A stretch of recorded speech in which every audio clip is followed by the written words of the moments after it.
Olá, tudo bem? No Conexão Legislativa de hoje, nós vamos falar o que pode e o que não pode nas eleições municipais de 2020. A gente sabe, as eleições estavam marcadas agora para outubro, foram adiadas para o meio de novembro, então há pouco mais de um mês das eleições. A gente vai saber um pouco mais, né, sobre o que mudou, se é possível fazer campanha, comício, tirar algumas dúvidas aí sobre as questões eleitorais. Para falar sobre esse assunto, nós estamos aqui com o Hamilton Augusto, que é advogado eleitoral. Hamilton, que dá vários cursos sobre essa mesma questão aqui no Instituto do Legislativo Paulista, na Assembleia, na Lesp, o ILP. Seja muito bem-vindo, Hamilton. Boa tarde, obrigado, Luciano. Obrigado, agradeço imensamente aí a TV da Leste pelo convite. Estou à disposição para tentar clarear um pouco essas dúvidas. Eu brinco sempre que a gente fala assim, boa tarde, boa noite, bom dia, porque o programa passa Ah, em perdão. vários horários, inclusive, não, imagina, inclusive à tarde também. Né? Eu queria primeiro esclarecer essa questão, né? O que a gente mudou na lei eleitoral, né? A gente sabe que muita coisa mudou, esse ano não tem coligação, tem também um controle, está se tentando um controle maior sobre as fake news. O que a gente tem, quais são as principais mudanças da legislação eleitoral desse ano? A maior delas, você pontuou bem, é o fim das coligações, né? Com isso, a gente teve um impacto direto aí no aumento do número de candidaturas. Então, porque até então você tem um cálculo que é de 150, os partidos eles lançam até 150% do número de cadeiras que irá concorrer naquele município. Então agora, antes eram coligações, junção de partidos para concorrer com base nessa quantitativa. E agora cada partido lança esse quantitativo de 150%. Então aumentaram as candidaturas, embora o quociente eleitoral continue o mesmo cálculo, não teve essa mudança. Nós tivemos agora também a exigência de percentual de reserva de recursos para candidaturas negras, além das candidaturas femininas, e a questão da própria alteração da data das eleições, convenção digital e, basicamente, por conta da pandemia, uma mudança muito grande aí na forma da propaganda que vai ser quase que toda na internet. Pois é, falando de internet, tem aqui algumas dúvidas, né, que o pessoal levantou, você levantou também. Por exemplo, carro de som, né, o velho e tradicional carro de som. Pode nessas eleições? Pode, pode. Só tem um detalhe, na verdade dois detalhes. A legislação ela foi alterada na última eleição, na eleição de 2018, para passar a exigir um requisito para que o carro de som pudesse transitar pela cidade.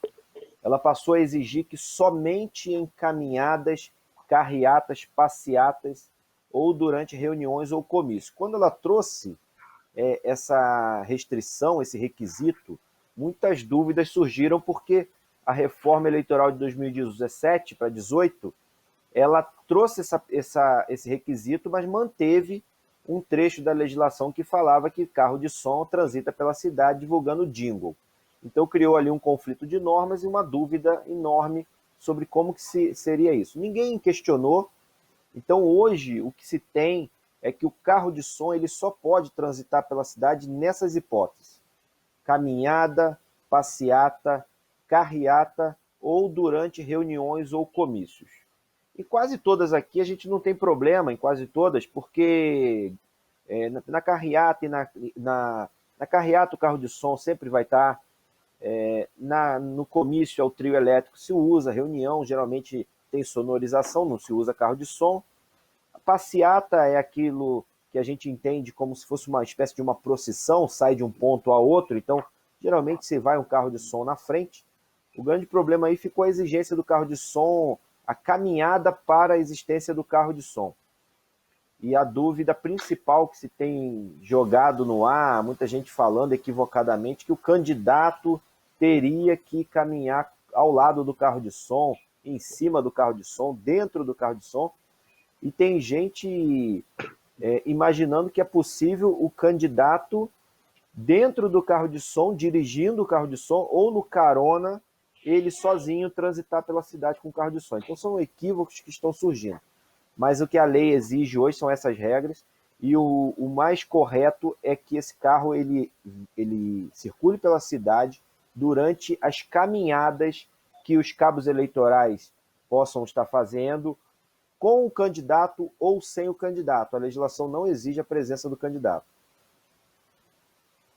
Falando de comitês de campanhas, né? As campanhas eleitorais, antigamente, tinham aqueles comitês centrais, comitês em vários bairros, né? Principalmente da eleição municipal, que é o que a gente está falando nesse momento. Ainda é possível ter esse comitê de campanha? Tem outras regras? Muda alguma coisa nessa relação? Não, é possível sim, o comitê ainda é presente na legislação, a existência do comitê. Tem uma contrariedade na norma que ela obriga que você inscreva o comitê central no registro de candidatura, o endereço do comitê central, e ela traz esse termo, comitê central, e nesse comitê ela traz uma regra própria de propaganda. Ela deixa aberta a possibilidade do candidato ou do partido inscrever na fachada do comitê a designação que melhor ele entender, que melhor ele se apresente. Então, ele até o tamanho máximo de 4 metros quadrados. Então, ele pode colocar na fachada uma foto de corpo inteiro, ele pode botar um banner, ele pode botar a logomarca do partido, até 4 metros quadrados é o tamanho diferenciado da propaganda eleitoral desse ano, porque nenhuma das propagandas aí que residência, por exemplo, é adesivo até meio metro quadrado, não passa desse tamanho. Só que ele tem um detalhe.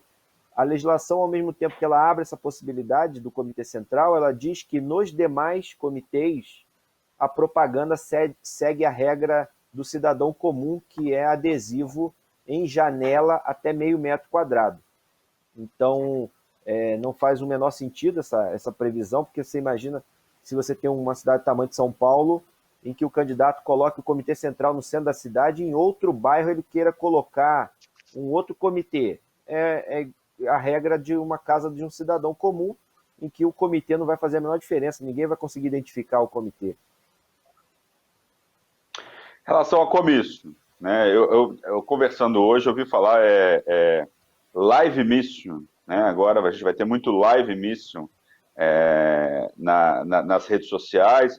Mas como é que fica o antigo comício, né? Numa praça, numa rua, num bairro, com palco, som, isso é coisa do passado? Não, ainda é possível. Em muitas cidades, né, a live miss é uma novidade da tecnologia, e principalmente a pandemia acabou obrigando, a gente falava, tem se falado muito disso, obrigou a aceleração aí do mundo virtual, né, chegar mais rápido para a gente em todos os cenários. E a live miss é essa novidade, é o comício virtual. E só que o comício tradicional ele continua existindo, ele é autorizado pela legislação. O grande problema aí está na questão do distanciamento, está na questão da pandemia. Tanto é assim que a vedação, a eventual proibição da realização de comício eleitoral é possível que ocorra em alguns lugares por decisão da Justiça Eleitoral. Para se ter ideia, no Rio de Janeiro, recentemente, o TRE do Rio de Janeiro determinou, através de uma recomendação aos juízes eleitorais, que proíbam os comícios e aglomerações em locais públicos. Isso aqui em São Paulo ainda não teve esse tipo de discussão, nem esse tipo de determinação. Mas no Rio de Janeiro, por exemplo, os comícios estão proibidos seguindo o decreto do Estado que veda aglomeração, que vai, no caso lá, até o dia 6 de outubro. Então, em tese lá, até 6 de outubro não pode comício, não pode aglomeração pública. E aí, trazendo isso para um outro cenário, municípios em que a pandemia possa evoluir, por certo, pode ser que o TRE, o juiz eleitoral, vede a realização de comícios presenciais. O prefeito, eventualmente, tem acontecido isso, via decreto, por conta da pandemia, tentar proibir a realização de um comício ou impor regras à legislação eleitoral, ele não pode. Ele incorre até em crime eleitoral, mas a Justiça Eleitoral tem essa autonomia, tem esse poder. E aí, trazendo a questão do comício para o virtual, a live mício, a regra é a mesma do comício tradicional, principalmente quanto à restrição de showmício. O TSE se debruçou sobre isso recentemente e proibiu a realização de show em live-mício.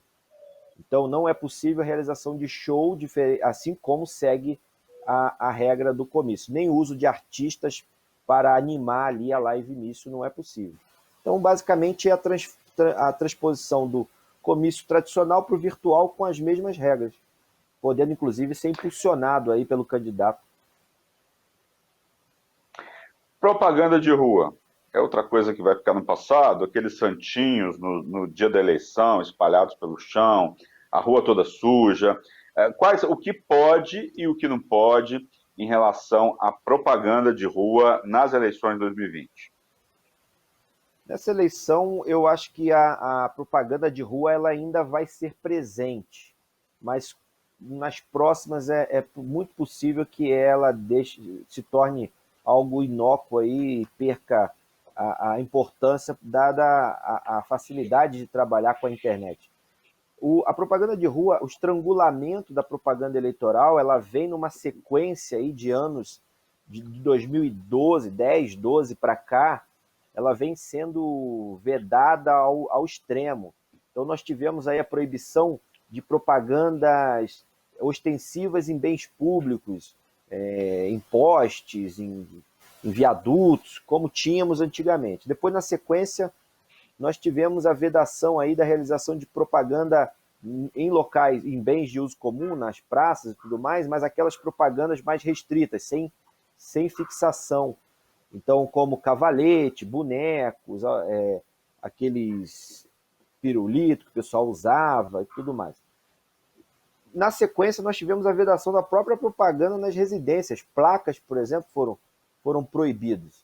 Outdoor, placas. E agora o que sobrou da propaganda eleitoral na rua nada mais é do que bandeiras ao longo das vias públicas, seguradas aí por cabos eleitorais, porque nem sequer em tese pode ser distribuída ao eleitor, e mesa para distribuição de material de campanha.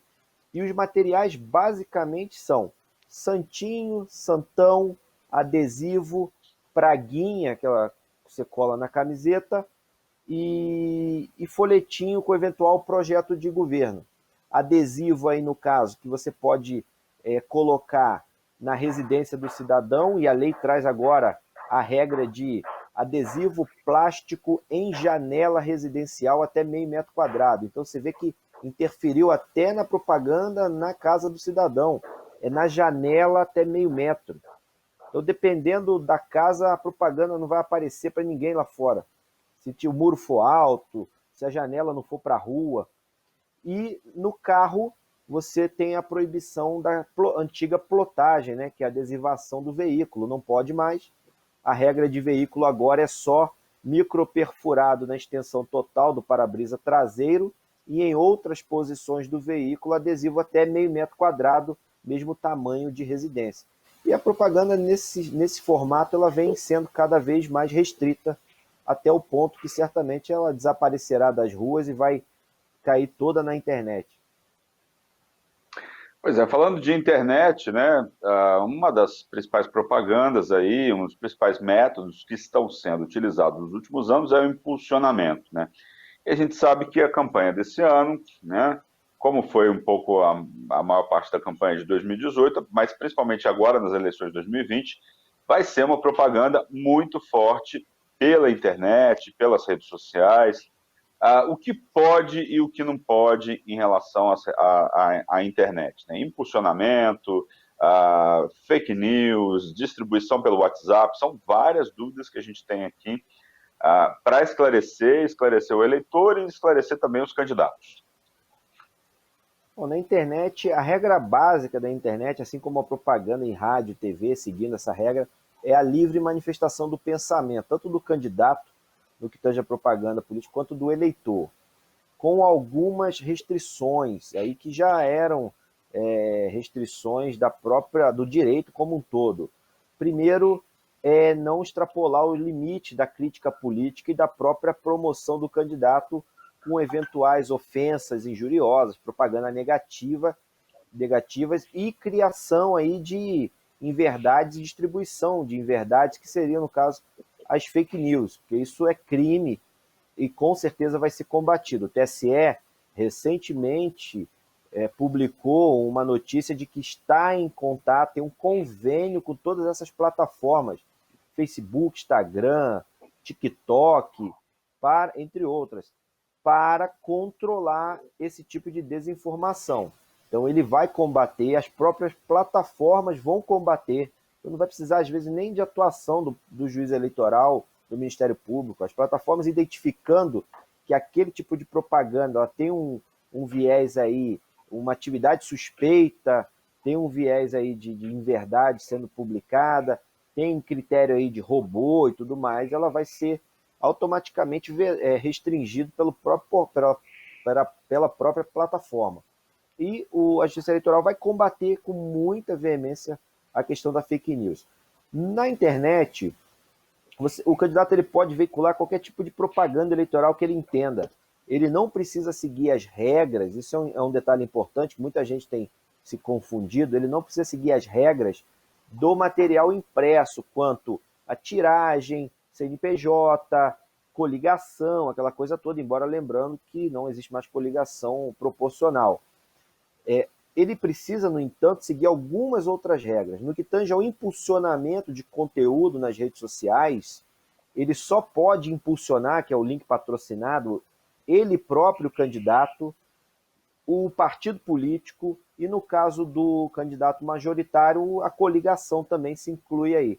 O cidadão comum não pode impulsionar conteúdo de candidato, isso é vedado pela legislação, porque, segundo o entendimento do TSE, foge o controle da prestação de contas e pode redundar em eventual abuso do poder econômico, então o cidadão está fora dessa regra, só o candidato pode impulsionar, e além disso ele tem que adequar a página, ele tem que adequar as redes sociais para perfil político, para que saia expresso lá que se trata de propaganda eleitoral e o CNPJ venha embaixo. Então essas páginas têm que ser incluídas no registro de candidatura e tem que constar o CNPJ do candidato. Isso tudo vai para a prestação de contas. Essa é a regra principal das redes sociais. No que tange ao WhatsApp, a propaganda, WhatsApp, Telegram, a propaganda ela está liberada com um detalhe, até para também respeitar a Lei Geral de Proteção de Dados e a própria legislação eleitoral.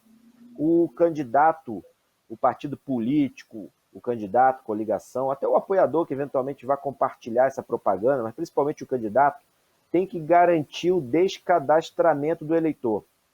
O eleitor não é obrigado a receber propaganda eleitoral via plataforma digital de envio de mensagem. Assim como e-mail a gente pode incluir nesse caso. O cadastro tem que ser gratuito, não pode ser comprado e nem pode ser de pessoa jurídica. E ele tem que permitir que esse cidadão, esse eleitor, não queira receber e assim que ele disser que ele não quer ou ele informar por qualquer motivo, qualquer forma, ele tem que ser retirado desse cadastro sob pena de multa. Falando um pouco de... Você dá um curso aqui no ELP, no Instituto Legislativo Paulista, aqui na LESP, exatamente com esse tema, né? O que pode, o que não pode nas eleições. Parece que agora tem muita gente com muitas dúvidas em relação a esse pode, não pode, em relação às eleições. Eu queria que você falasse um pouco do curso que é oferecido aqui na LESP e quais são as principais dúvidas das pessoas que participam. A gente vem fazendo, né, esse ciclo, é um ciclo de palestras, eleições, salvo engano, desde a eleição de 2016, numa sequência, era presencial, então a gente abarca aí todos os temas relacionados às eleições, desde legislação eleitoral, pode, não pode, que aí é o carro-chefe da palestra, desse ciclo, mas também marketing político, marketing digital, agora principalmente, nós fizemos recentemente uma sobre marketing digital, prestação de contas, abuso, participação política da mulher, a gente traz todos os temas que a gente correlaciona com as eleições. Nesse ano, especificamente, por conta da pandemia, a gente lançou o curso no ano passado, foi presencial o lançamento com a presença do presidente do TRE, conselheiro do Tribunal de Contas do Estado, o doutor Dimas Ramalho, o secretário de Estado de Desenvolvimento Regional, Marco Vignoli, ex-deputado estadual para São Paulo também, e o diretor da Uninove, que participou também com a gente, além da comissão da OAB, que teve representado pelo Dr. Hélio Silveira. Nós fizemos o lançamento no ano passado, que a ideia principal, a gente não esperava a pandemia, era fazer de novo o ciclo. Com a pandemia, tivemos que partir para o virtual. Então, a gente tem vindo numa sequência de lives, né, no portal do ILP, no YouTube, com esses temas. Basicamente, pode ou não pode, tivemos campanha na internet, prestação de contas, e teremos mais algumas no decorrer até as eleições, creio que mais 2 ou 3 para fechar o ciclo. Então, tem sido um sucesso. Eu só tenho a agradecer o presidente do ILP, o Vinícius, sempre um parceiro, um cara visionário, e o presidente da casa, né, que está sempre cedendo espaço para que a gente possa estar fazendo isso e levando conhecimento e informação para a população. Quais são as principais dúvidas das pessoas que participam desses cursos e como que as pessoas podem fazer para participar de novos cursos que vão acontecer até a eleição? Olha, as dúvidas principais atualmente é o que eu posso fazer de propaganda eleitoral, como fazer a propaganda eleitoral, basicamente, principalmente na internet. Essas são dúvidas corriqueiras. Eu posso impulsionar? Quanto eu posso impulsionar? Quanto eu devo gastar? Como eu faço para fazer esse pagamento? Questão de prestação de contas. Antes do registro de candidatura, as dúvidas eram como que eu verifico se eu estou inelegível, se eu estou elegível, e antes também ainda na pré-campanha, o que eu posso e não posso fazer na pré-campanha. Posso pedir voto, não posso pedir voto? Agora na campanha já posso pedir voto, né? Que passou a ser autorizado a partir do dia 27 de setembro, início da campanha eleitoral. E esses cursos, eles são através de inscrição no site do ILP.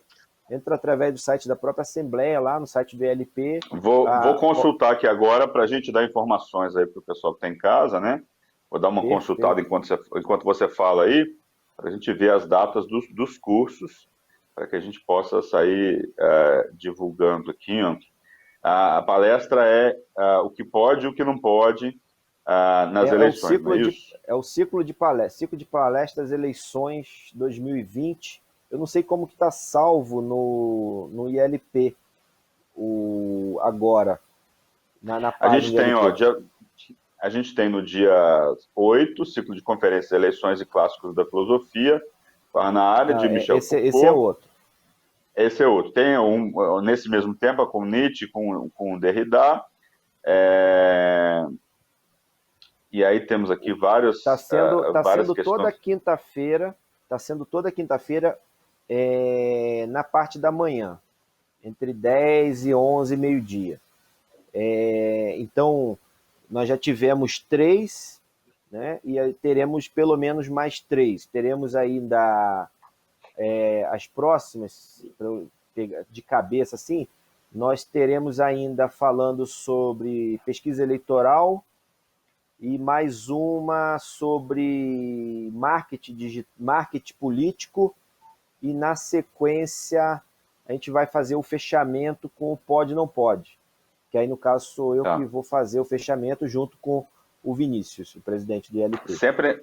Sempre às quintas-feiras, então, sempre pela manhã. Sempre às quintas-feiras, exatamente. E isso deve acontecer no mês de outubro e também no mês de novembro, ali às vésperas das eleições, não é isso? A intenção é se manter no mês de outubro para não ficar muito em cima da eleição, porque aí acaba muita correria, os próprios candidatos. Então a gente pretende encerrar no mês de outubro. Um detalhe importante é que as aulas que já tiveram estão lá no YouTube do ILP, na página do ILP no YouTube.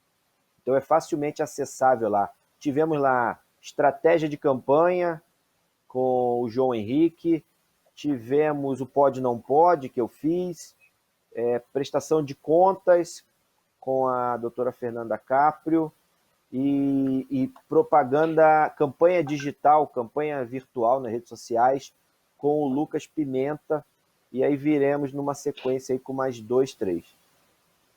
Só para você que está em casa ter acesso a essas palestras que o Hamilton está falando, é youtube.com e aí você digita lá ILP, que é o Instituto do Legislativo Paulista, e aí você vai encontrar aí várias palestras, né? Vários vídeos aqui, eu estou aqui na página aqui, consultando, e então todos os cursos que são oferecidos pelo Instituto Legislativo Paulista aqui na LESP, se você não assistiu, você pode ir lá na página e assistir, inclusive aqui as palestras, os cursos, né, que o Hamilton ofereceu aqui, estão aqui na página para você se informar, você que é eleitor, você que está participando de campanha, ou mesmo você que é candidato, né, é importante esse debate e essa discussão.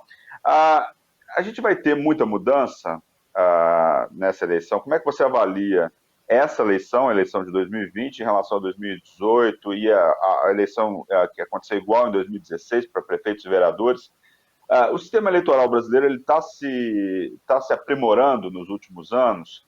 Isso está permitindo aí campanhas mais justas e mais adequadas aí para o ambiente legislativo, para o ambiente político brasileiro? Olha, campanhas mais justas eu não iria com esse termo, por conta do estrangulamento da propaganda eleitoral. Porque um ponto importante a gente pensar e ponderar sempre é que a propaganda eleitoral, o beneficiário da propaganda eleitoral é o eleitor a quem cabe escolher os seus representantes. Então, quando ele é vedado da possibilidade de conhecer quem são os candidatos, quais as opções que ele tem, isso, de certa forma, prejudica o exercício da cidadania, o próprio resultado aí da democracia, o exercício do voto. Ele não tem conhecimento de todos, porque a propaganda não chega. Então, isso é um grande problema que nós temos hoje. Então, por esse ponto, eu acho que não representa totalmente, mas tivemos muitas mudanças. Hoje, aquele tipo de campanha que se tinha antigamente, feita a qualquer preço, em que o poder econômico vencia a qualquer custo, hoje isso está sendo muito combatido. A justiça eleitoral ganhou um poder muito grande, então é muito judicializado, acaba sendo muito judicializada as campanhas eleitorais. Geralmente, uma decisão na urna, no município, acaba na justiça eleitoral, a decisão final, a palavra é da justiça, embora sempre demore, o eventual causador de algum ilícito eleitoral acaba conseguindo sentar no cargo, se eventualmente for eleito, mas a longo prazo isso tem tido uma mudança e esse combate tem tornado as coisas mais amenas. As pessoas estão mais preocupadas em cumprir o que a legislação manda. E isso já é um ponto positivo. E eu continuo defendendo que a justiça combata realmente essas irregularidades, mas que, pelo menos no que tange a propaganda eleitoral, a legislação seja alterada para permitir que o eleitor possa escolher todas as opções e não que ele fique restrito cada vez mais. Cidadão hoje que não tem um celular, ele não vê propaganda eleitoral na rua, ele não sabe quem são os candidatos. Se ele esperar que ele veja isso, um adesivo na janela de outro, ele não vai ver propaganda nos carros, então é muito pouco. Então, isso tem que ser ampliado, tem que ter uma liberdade maior na propaganda, com o controle, como já tem hoje, dos gastos de campanha, para que faça uma fiscalização adequada e mantenha aí a isonomia entre todos os candidatos. Tá certo, muito obrigado. Hamilton Augusto, advogado eleitoral, palestrante aqui do Instituto Legislativo Paulista, está dando uma série de palestras todas as quintas-feiras de manhã no ILP, falando sobre o que pode, o que não pode nas eleições, ciclo de debate sobre eleições. Então, você que tem em casa aí e queira participar dessas palestras, é só ir lá no ILP, do Instituto Legislativo Paulista, e escolher a palestra mais adequada, que vai acontecer agora no mês de outubro. Muito obrigado pela sua participação aqui no Conexão Legislativa. Eu que agradeço o convite e estou sempre à disposição. Muito obrigado. Obrigado a você. Bem, e o Conexão Legislativa de hoje fica por aqui. Lembrando que você pode assistir esse e outros conteúdos da Rede Alesp no nosso canal no YouTube. É só digitar Rede Alesp. Nós voltamos no próximo programa discutindo um assunto de relevância para a sociedade, para o Legislativo Paulista, para o Brasil e para o mundo. Obrigado pela audiência. Tchau.